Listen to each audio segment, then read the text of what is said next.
A Lifelong Promise. The story of Reverend Dr. Hsieh Wei. This is Hsieh Wei.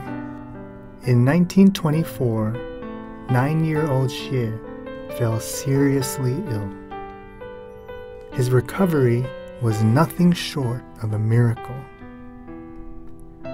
Hsieh's parents were so grateful to God for their son's recovery that they dedicated Hsieh to the Lord. But Hsieh was also interested in medicine. So when he grew up, he became not only Hsieh Wei the Reverend, but also Hsieh Wei the Doctor. Hsieh finished seminary at the age of 23. Afterward, he went to Japan for medical school. He fell in love with young Chong-In, who was also there training to be a doctor. Yang knew that Hsieh would not only be a doctor, but also a pastor. Raising a family with him would be very tough. But when Hsieh proposed to her, she answered him boldly, "Yes, yes, I will." After World War II, Hsieh returned to Taiwan and soon led a busy life. Hsieh's father was the founder of Da Tong Hospital. Hsieh's older brother had taken over the hospital after their father passed away, but he got sick. Thus, it fell upon Hsieh's shoulders to run the hospital. At the same time, Hsieh served as preacher at his church, and he eventually received ordination. Hsieh found himself always tending the sick on the one hand and preaching the gospel on the other. One day, the missionary Lillian Dixon invited Hsieh to visit the Aboriginal people in their tribes. Hsieh would often leave his own hospital and hike into the mountains with the medical corps to treat the sick. He could see hundreds of patients in one day and still not feel tired. Instead, he took great joy in helping those people in need. The medical corps offered to subsidize Hsieh, but not only did Hsieh refuse it, he used his own hospital's income to support the medical corps.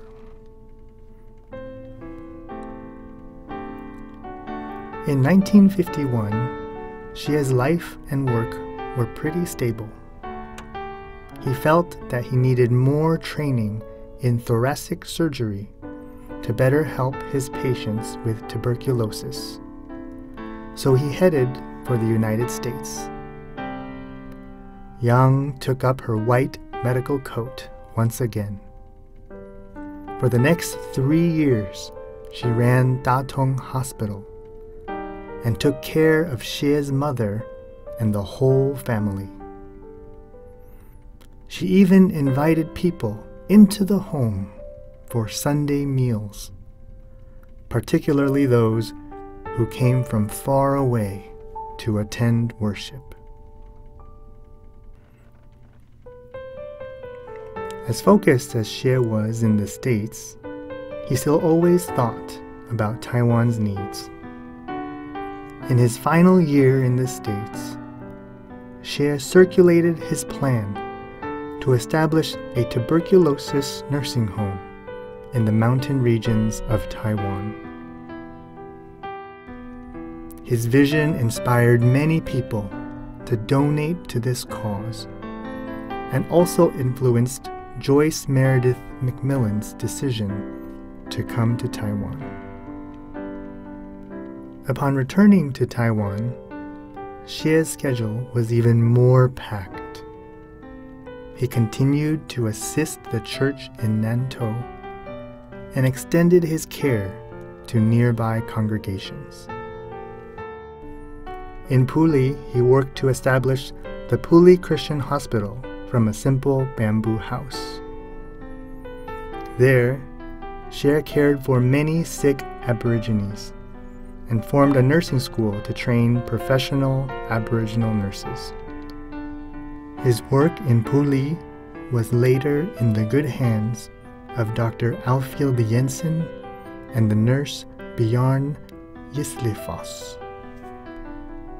Finally, the tuberculosis nursing home was founded next to Puli's Carp Lake. Ever considerate Hsieh asked the patients to come up with their own menus. He used this opportunity to let them know the importance of a balanced diet, so that when they were released from the nursing home, they could take better care of themselves and reduce the chance of relapse. In 1960, Dixon again made a request to Hsieh, this time to Beimen, Tainan, to treat patients with Blackfoot disease alongside Dr. Wang Qingho. Both these doctors would often smell the pungent wounds on their patients' feet in order to help with their diagnosis. Dixon, Wang, and Hsieh became the big three in helping patients with Blackfoot disease. Hsieh saw that the coastal region of Erlin, Zhanghua lacked doctors. He believed that there were enough Taiwanese Christian doctors to staff a Christian hospital without relying on foreign missionaries. The doctors answered his call, and together they founded the Erlin Christian Hospital. Hsieh went to Erlin at least once a week to treat patients at the new hospital. As Hsieh's schedule got busier, Yang continued to run Datong Hospital in his stead, giving Hsieh the time and peace of mind to follow his calling.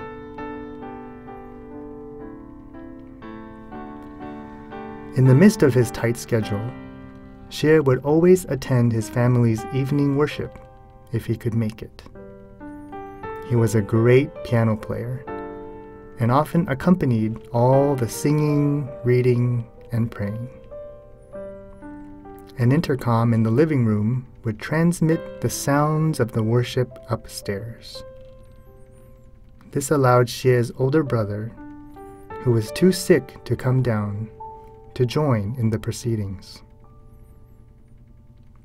Whenever Hsieh returned home from work, the first thing he would do was let his mother know that he was back, then greet his brother upstairs through the intercom. Hsieh barely had any time to rest in his daily life. One day, Hsieh left for a shift in Puli early in the morning.